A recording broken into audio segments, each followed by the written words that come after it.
Cool. So we have been talking about spontaneity, and spontaneity really comes from, let's share my screen. It's essentially a statement of second law of thermodynamics, which says that the entropy of a closed system increases for spontaneous change. This is the condition of spontaneous change. And we re-expressed it in two forms. We re-expressed it as dg Tp less than 0. So this is equivalent. And this is equivalent to dA Tv less than 0. Either any of these three are our conditions of spontaneous change. And just as a reminder, what was G? G was G, or the Gibbs free energy, was H minus Ts, or A, or the Helmholtz free energy, was U minus Ts. And this nomenclature can be sometimes confusing because we call it a Helmholtz free energy, yet we don't start with the letter H because we had already used it for the enthalpy. And then the most important thing we did in the last lecture was to look at the integrated first and second law of thermodynamics, which was du is equal to TdS minus PdV. Later, we will add n also to this. I will write it in red. Later, we will add a plus mu dn, and that will really complete our picture. And this mu is known as the chemical potential. This will come later. And then you will see that the true natural variables for u are n, v, and s. But for now, we are not worrying about the change in composition. So we are just going to think about u as a function of s and v as being natural variables. So then we introduced this g and a, and we saw that dg is equal to, what did dg come out to be? We can just do it in a moment, but I will write down the final expression. dg, which is d of h minus ts, came out to be v dp minus s dt. So the natural variables for g are p and t. And dA is equal to d of u minus ts came out to be minus p dv minus s dt.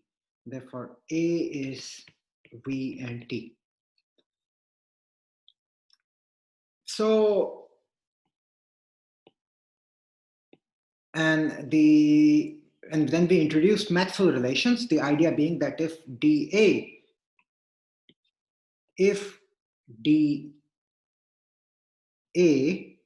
is equal to minus p dv minus s dt, this is a total derivative, and this is going to happen if and only if the partial of p with respect to partial of t at constant v is equal to partial of s with respect to partial of v at constant t, right? So this is what we did. And similarly, we had three other Maxwell relations. They used the dependence, the total derivative property of du, dh, and dg. We just did it for dA. Now you can do it for any of these three. So these relations can be quite important. We did one example in class last time where we were able to use this to look at the internal pressure of a van der Waals gas. And we showed that internal pressure of a van der Waals gas, pi t van der Waals, is equal to an square by v square, or internal pressure of a van der Waals gas is proportional to square of the density. And that was a nice relation we derived only on the basis of knowing one such Maxwell relation. And we can do lots and lots of things with this. It looks abstract. It looks just like it is a mathematical relationship, and you look at it and you think, what can I do with it? But once you become comfortable with these Maxwell relations, you will see they are very useful. So this is a good time for me to give you a pop quiz. You will not be graded on this. There is only one problem, and you have 2 minutes to do this. And more than one answer can be correct. All 4 can be correct, or just 1 or 2, whatever. So think carefully.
You have 1 minute left. Again, you won't be graded for this, but try to think through it, please, and try to respond.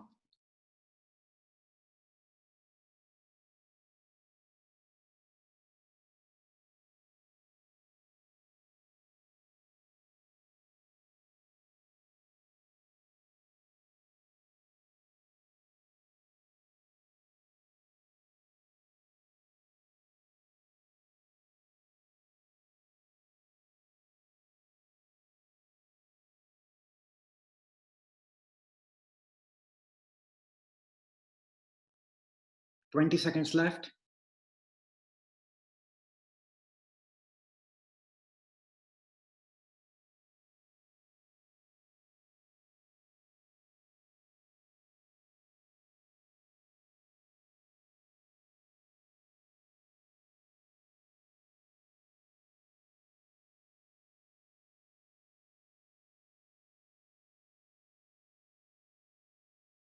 Five, 4, 3, 2, 1. I'm going to go to -5.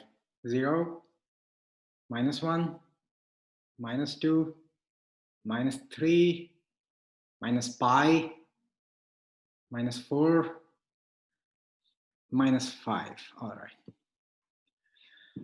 Okay. Let's share the results. Were you all able to select multiple options, or did it not work? I was able to select multiple. Okay.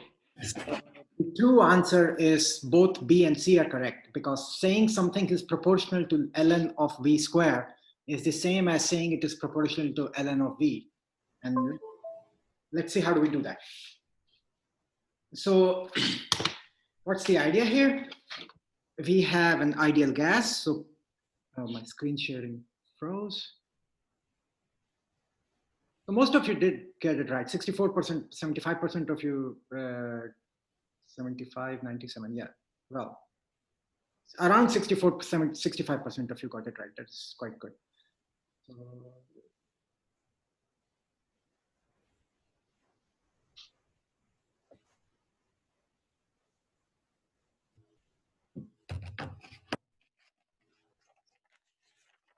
So we have PV is equal to nRT, and we want to think about how does S depend on volume at constant T.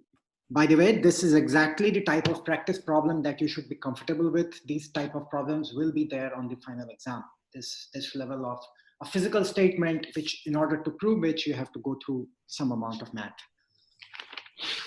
So how do we do this? We are interested in partial S by partial V at constant T, right? Dependent of S, dependence of... Can see. What? Yeah, there's some freezing business going on. Let's try once again. Sorry about that. I will stop sharing this. Maybe that is what is clashing.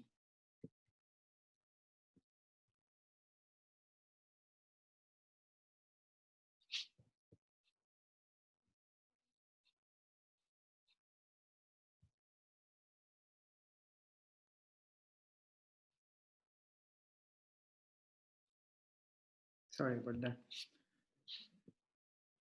Some things, it's very unusual.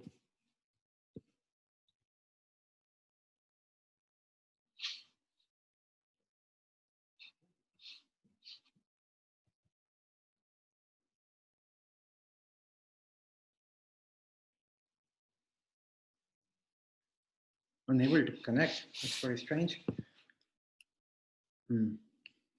I'm going to pause recording just for a bit.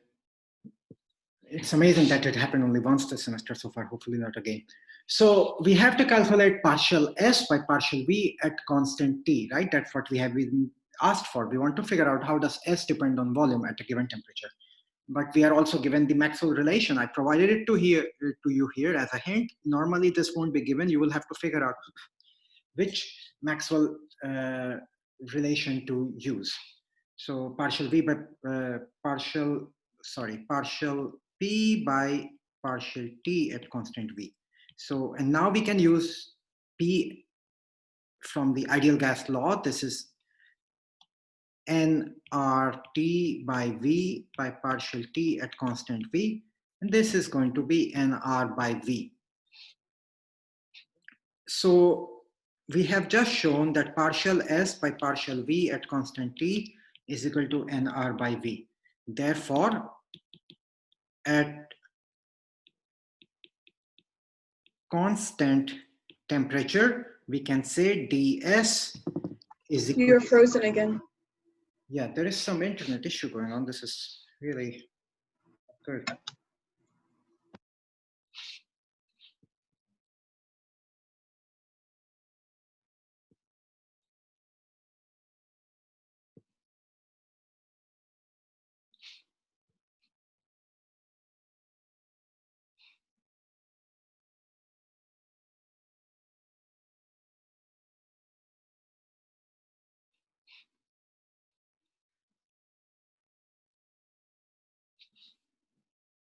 Okay, great. Hope it doesn't happen again. This is extremely irritating. So at constant temperature, we can say that ds must be equal to nR. There is still a lag. This is not good. nR by V dV. Okay, so therefore, because we are thinking about only volume and temperature over here, and we are keeping constant temperature, that's what we can remove the partial and write it as a total derivative. Therefore, S is equal to integral of nR dV by V is equal to nR log of V plus constant, which was your option C. I just put in a nR ln V square because this is the same as writing nR by 2 ln V square plus constant. So it is proportional to log of V or proportional to log of V square or whatever you want to call it. But that's the idea for a perfect gas law. So this is an interesting relation. And even if you didn't know Maxwell relations, you could have kind of guessed that this should be the relevant form. What was the logic I had for getting rid of the partial? So the logic I had for getting rid as a partial is that, good question, Elizabeth, that here we are thinking as a function of volume and temperature, right? So when both of them are being varied, it's a partial derivative. But now if I say that temperature is constant at constant temperature, I'm basically reducing it to a function of one variable. So that's why I wrote it as a regular derivative. So the question I have for you is, could you have kind of guessed that S is equal to nR ln V for a perfect gas without doing Maxwell's? On what basis would you have guessed that it would be proportional to log of volume? Any ideas? Well, so we know that entropy is proportional to heat over temperature, and if we integrate that um, for different processes, the heat is like nRT. The like we've like done the integral before, and it comes out being like nRln. So maybe you could have gone from that direction. I'm not saying if it's possible or not. Probably you're right. But the thing I was thinking of is the molecular definition that S is equal to K, Ln, omega, where omega is the number of ways you can arrange the system. And you can kind of see here that for a perfect gas, omega is similar to the volume of the system. You can put any particle anywhere in the box you have because they are all point-like, nothing matters. You can put everything wherever you want. And that's why S is equal to K ln volume. If you have a perfect gas where everything is point-like. Now, if you had a gas where things were made up like this, which is a van der Waals gas, where instead of V, you have V minus NB, you can show that for van der Waals gas, and you actually did it. Again. Say again? I think it's frozen again. It's going very, it's terrible today, sorry. Maybe I will shelve in that $200 or whatever and get that connector that Apple wants me to buy. Apple is terrible in making people buy more and more connectors for everything. Really sorry about that. Okay, what I was saying here is that this omega is basically a representation of the fact that for a perfect gas, when you're just made up of point-like particles, every particle can take all of the volume of the box that you are in, box of volume V. While if you're made up of hard spheres, for example, with a particular volume B and you have N particles, which happens in van der Waals gas, then every particle has to, as its disposition, V minus NB. So for a van der Waals gas, you can show that S is proportional to log of V minus NB. In fact, we did it last time. Last time, remember when we derived the expression for pi t for van der Waals gas?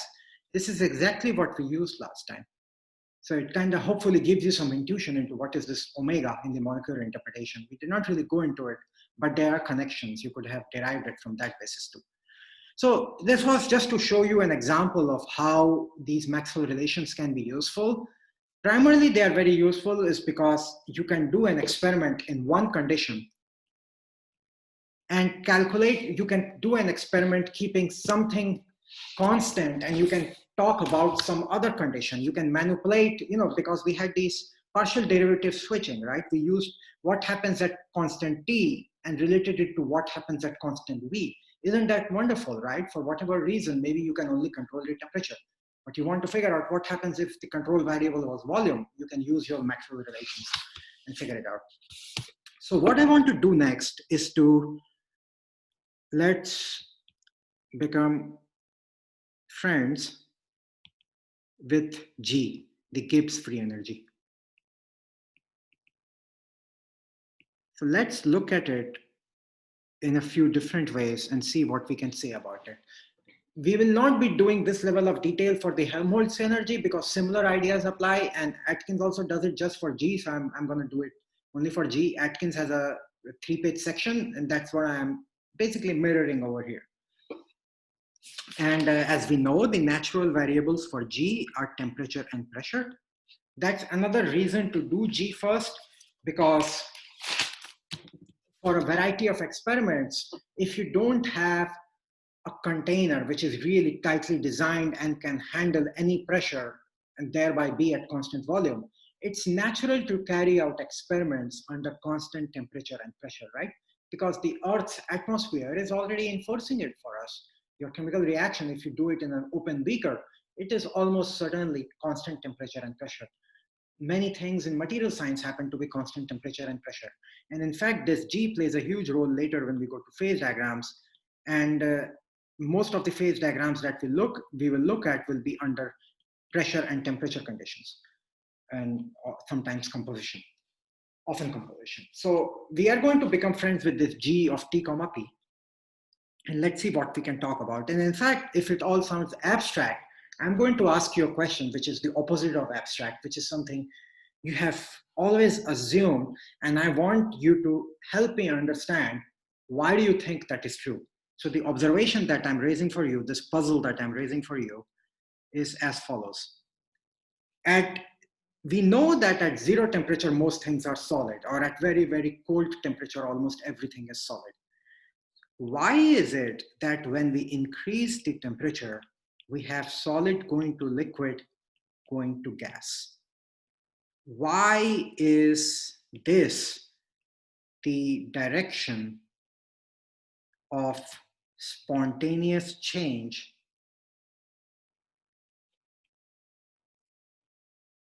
as temperature increases? And this is kind of related to the homework 4 last problem, where you see that at 5 degrees Celsius, solid ice going to liquid water is spontaneous. And there are no points for it, but I asked you to try it out for -5 degrees Celsius, where you will find that liquid.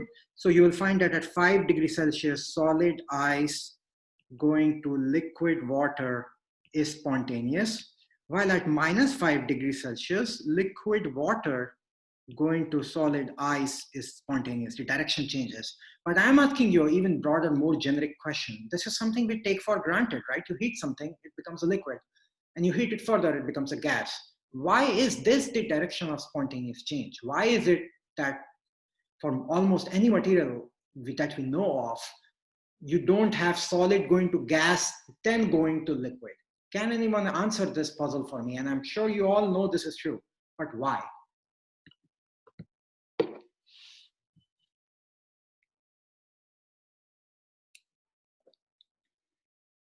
Anyone, any ideas?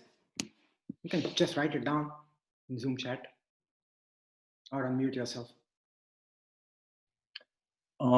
If I were to take a guess, I suppose that's because S is equal to or like greater than or equal to, you know, the integral of dq over t. If you take it in the differential form, that's saying that increasing the temperature is going to increase the disorder. And so I guess in a similar way, liquids have more disorder than solids and gas more than liquids. So if you increase the temperature to accommodate that change, it would never go against that sort of suggested direction. So you're in the right direction, and Stephen also wrote increase in entropy. And Caitlin wrote it is because of the degree to which atoms, molecules can move as temperature increases. Solids are tightly packed. You're all in the right direction, but I'm going to show it to you in a very, very clean, precise, and rigorous way why this happens with our superior knowledge of thermodynamics, not that we are all thermodynamics pros. So we are going to think of spontaneous change, and we know one condition for spontaneous change is Gibbs energy at constant temperature and pressure should be negative, right? So once we are at a certain temperature, so we are increasing the temperature. So you might say, why are you thinking about constant temperature? What I mean to say, you're increasing the temperature, but let's say you reach a temperature, right? You hold on to that temperature and you let your system come to equilibrium under constant pressure, exposed to the atmosphere.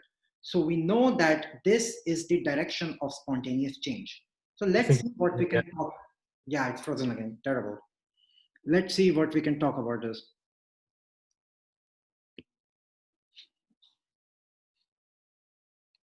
Thankfully, I had not written anything profound. I had just written that dg less than 0 is the direction of spontaneous change. Right? So we increase our temperature, we get to a certain temperature, we stop there. Yeah, so I mean, if this Zoom sharing option happens all the time, then I have a Zoom app on my iPad, I can just use that, but then the video runs off and I don't like it very much. So let's see, I will rather choose the cable so it's not relying on the Wi-Fi. I might just do that. Yeah, but sorry for this. As you know, it hasn't happened so much in the past. So let's see, how do we get there? So in order to do this, we will start with, what do we know about G? We know G is equal to T of H minus Ts. And from this, we have shown that dg is equal to v dp minus s dt, right? What can we say from this? One of the things we can say from this is that partial G by partial temperature at constant P is equal to minus S, right? So partial G by partial T at constant pressure is equal to minus S, and partial G by partial P at constant temperature, partial G by partial P at constant temperature is equal to volume, right? We can derive these two fundamental things. Let's look at this first one and see what it tells us about G. This is telling us how Gibbs varies with temperature at constant P. And it tells us that the rate of change of Gibbs energy with temperature at constant P is minus of entropy. What do we know about entropy? We know about entropy that it is always positive. We know that entropy S is more than equal to 0. It becomes 0 only at 0 Kelvin, otherwise it's always positive. Once we know that, that tells us, therefore, that partial G by partial T at constant P must be negative. This is a profound conclusion. And I have frozen again, which is terrible. No, it's a lag. Oh, sorry about that. So this tells us that partial G by partial T at constant P is negative. Makes sense because partial G by partial T at constant P is equal to minus S. Entropy is positive. Therefore, G must decrease with temperature at constant P. How would this look like in a plot? In a plot, this would look like that your G always decreases. It could be a straight line. It would typically be a curve, but I will just draw a straight line for now. Let's say this is the curve for gas. So we have drawn a plot without marking the axis, which is a terrible thing. Anytime you draw a plot without marking the axis, God punches a puppy. So sorry, Elizabeth, never make a plot without axis. It's terrible. So the y-axis is Gibbs energy and the x-axis is temperature, okay? So we have made this plot where y-axis is Gibbs energy and x-axis is temperature, and we drew a straight line for a gas. And this line will always decrease because we know that Gibbs free energy at constant pressure with respect to temperature decreases. We just showed that it is minus S. The question is, where will the points for solid and liquid lie on the y-axis relative to this curve? So it froze again, I could tell. Oh, this one wins the record for so many freezing. Really sorry about that.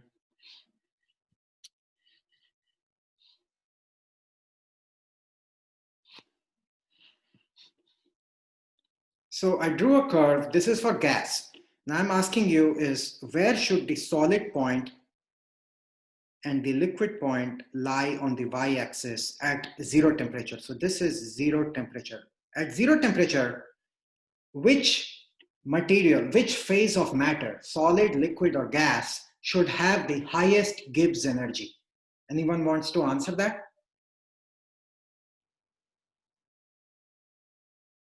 Let me help you. The way to think through this is to realize that G is equal to solid should, I'm asking about highest Gibbs energy. Which one should have highest Gibbs energy at 0 Kelvin, where G is equal to H minus Ts.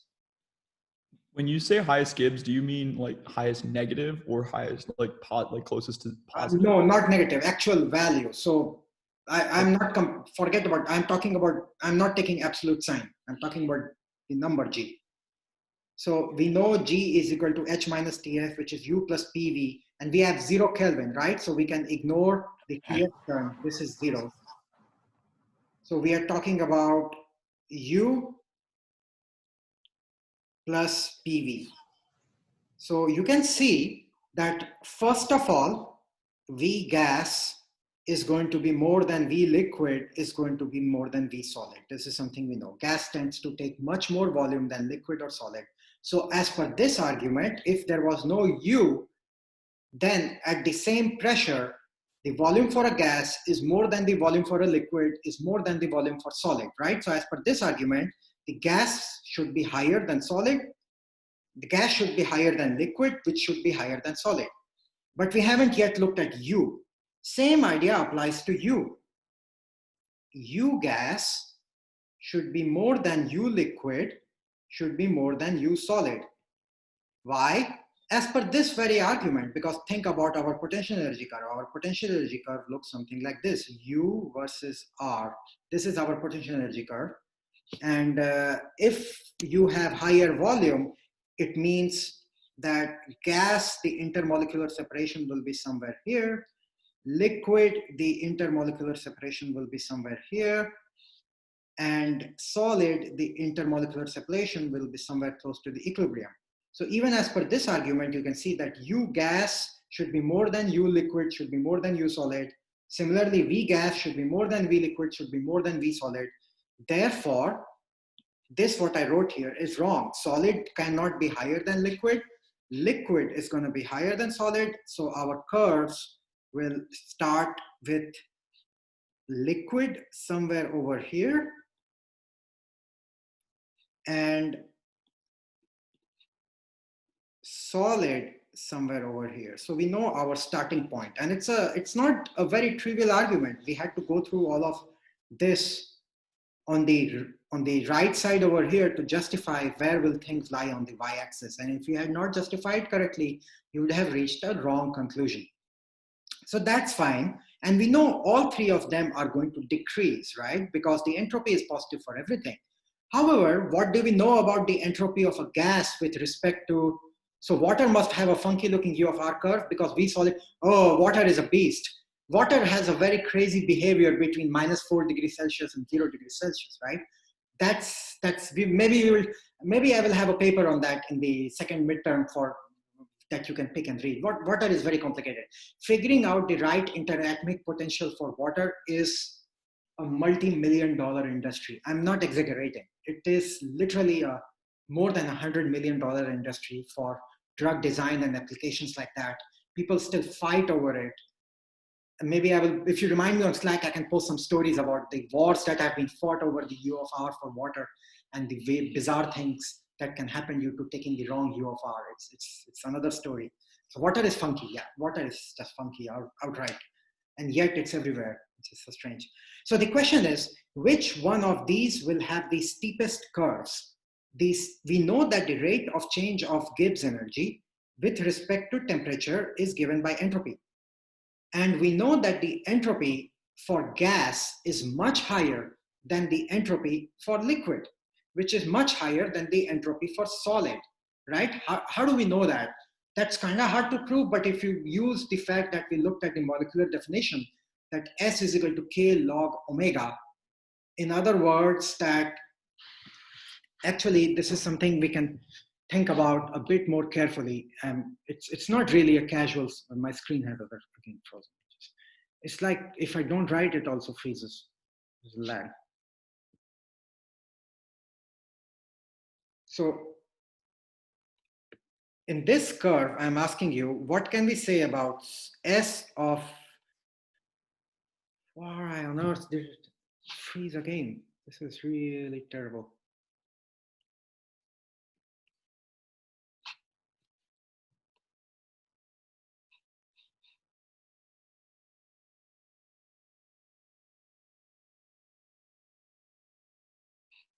Maybe Pakoda is using the Wi-Fi to watch some bird videos or something like that. That's his favorite video on YouTube, just birds and squirrels.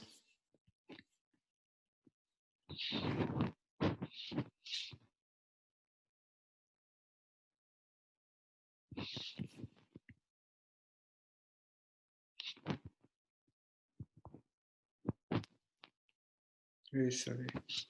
Yeah, okay, that's working. Good. So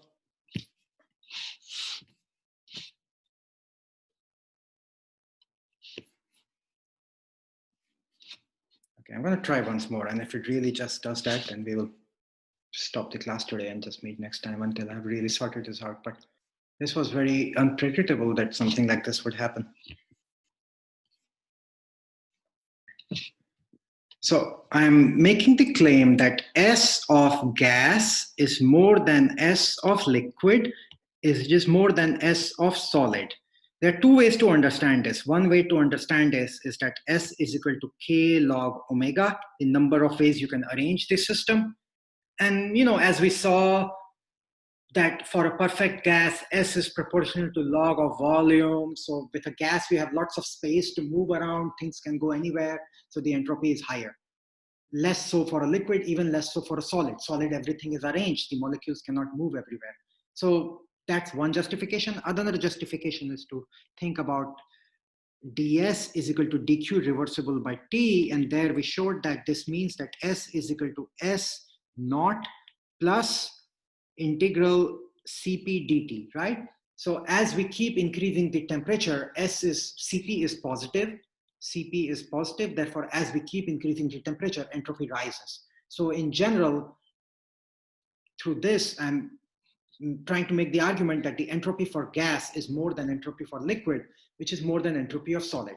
What does this mean? This means that we just showed that partial G by partial T at constant P is equal to minus S.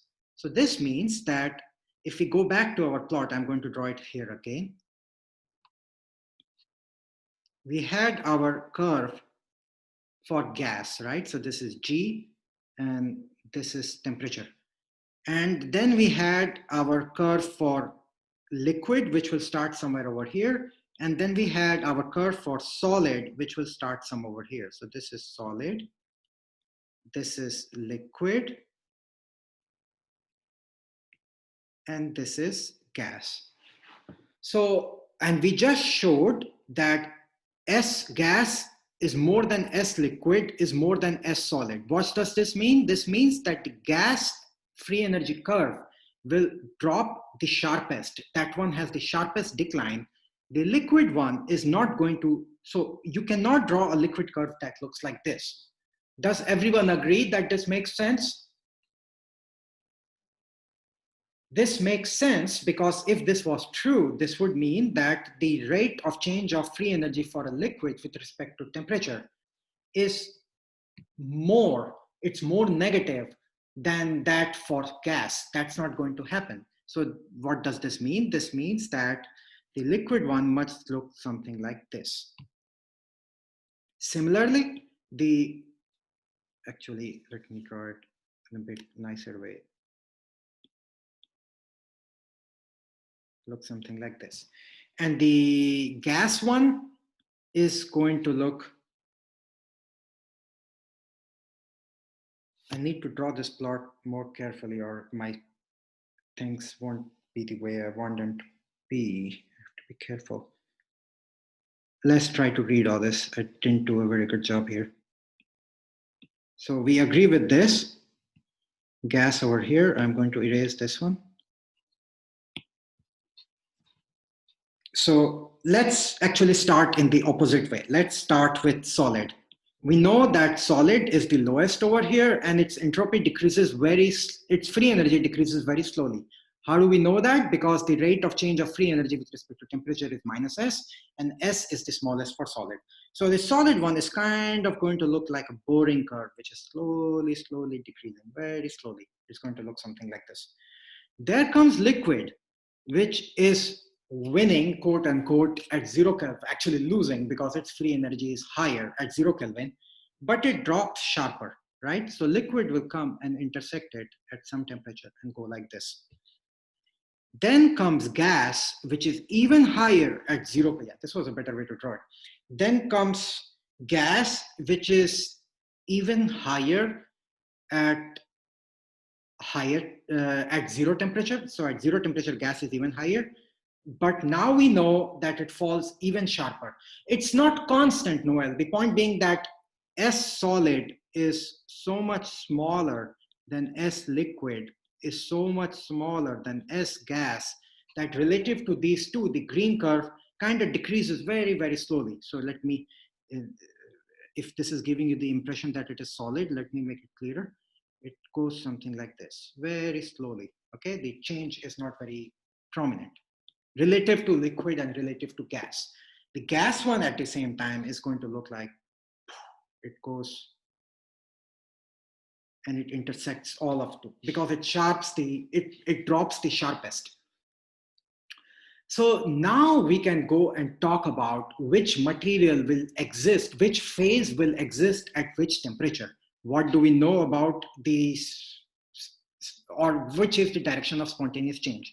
We know that the direction of spontaneous change is dg less than 0. In other words, g must be minimized for stable state. If g is not minimized, if some other state can allow the g to become even smaller, that will happen. So what do we see from here? There is a certain temperature until which the green one wins, right? It has the lowest Gibbs free energy. So until that temperature, solid has the lowest Gibbs free energy. Then the liquid starts to win, right? Then until this temperature over here, the liquid has the lowest free energy. As you can see, liquid is lower than solid, it's lower than gas. But beyond this temperature, the gas phase now has lowest free energy. It catches up, right? So it's a simple thing. It's simple, but it's kind of abstract because what we did here, there were 2 points, there were 2 arguments which allowed us to do this. The 2 arguments that allowed us to do this were that number 1, arguments that we used here is that number 1, at 0 temperature, G of gas is more than G of liquid is more than G of solid. And number 2, G of gas drops very sharply with temperature. Then G of liquid drops. Then G of solid drops gently. G of liquid is somewhere in the middle. That's what we used over here. And I want to mark something for the future me. Note to future PT. Start with G solid. Otherwise, this curve, you won't get this intersection if you just start from try it out yourself. You will draw it in such a way that the gas one will never intersect. So G solid drops gently. As you can see, Noel almost pointed out, is the G solid constant? It's not constant. It's just dropping very gently relative to the liquid, which drops gently relative to the gas. That's the idea. And now you can see why, as you increase temperature, you have a solid at this, until this point, dg less than 0, the Gibbs free energy going down. 0 temperature is 0 Kelvin here. So 0 temperature or 0 Kelvin. Yeah.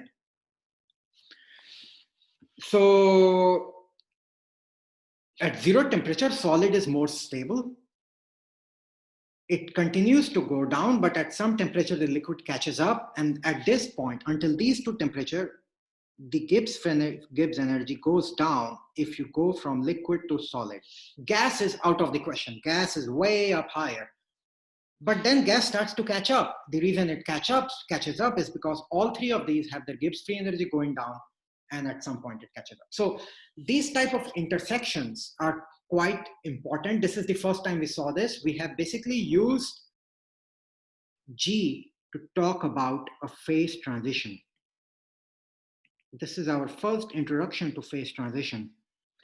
We have G solid drops gently. Oh, you all really don't like my handwriting over here. Okay, okay. Let's write it properly. Where's the text thing? I'll just write it gently. Less sharply.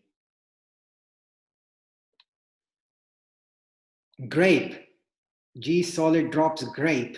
That's some sort of, you know how there is that experiment that if you put monkeys on a typewriter, at some point they would type out Shakespeare or the Bible or something. Someone actually did this experiment with 100 monkeys. They kind of, I don't know how they persuaded the monkeys to go at a typewriter, and they went at it for 2 hours. And I think the longest sensible word that came out of it was 4 letters long. I don't think grape came out of it, for example. So this is our example of a phase transition. Until a certain temperature, the phase solid has lower Gibbs energy than liquid. But at that temperature, something happens. These Gibbs free energy curves intersect. You can see here, there is a cross. And this cross means that the temperature beyond this, the G liquid is lower than G solid, and liquid becomes more stable. So sorry about all the iPad and Zoom troubles this time. It's highly unusual. I have hope that it won't happen again. I don't know why it happened. I'm just going to forget. I think I have a sense of why it happened. So the other thing I want to show today, and it will take just a moment and then we will stop, is, so we had dg is equal to minus sdt plus vdp, right? And from this, we reach the conclusion that partial g by partial t is equal to minus s, and partial g by partial p is equal to constant v. We spent all this time thinking about it. It froze again. It's terrible. It's a good time to stop. I don't want to do new things. Any questions about what we did so far today? When you say drop, do you mean with respect to temperature specifically? Right. Yeah, we mean with respect to temperature. So next time, so that's what we did over here. The change in Gibbs energy with respect to temperature at constant pressure, and change in Gibbs free energy with respect to constant temperature. This is something we did not do. So as a little assignment for you, and I will do it next time in class, I would like you to think about G versus P for solid, liquid, gas. Where will they start at 0 Kelvin? Which one will be solid? Which one will be gas? Which one will be liquid? I have put question marks because I don't know which is which. Will they intersect? Will they not intersect? How will this look like? Please go and think about this. Again, your hint over here is that V gas is more than V liquid is more than V solid. Atkins has it done, so you can check over there. We will also go over it in class. Please see what kind of figure do you get over here. Okay, so no office hours on Monday. I will be having office hours the Monday after that. Typically, I try to do them twice every 3 weeks. Connor, I think, will be having his office hours on Tuesday. Please check with him. And there is a homework due on that on Wednesday. And I will be happy to answer questions on Slack. And again, sorry for the Zoom trouble today.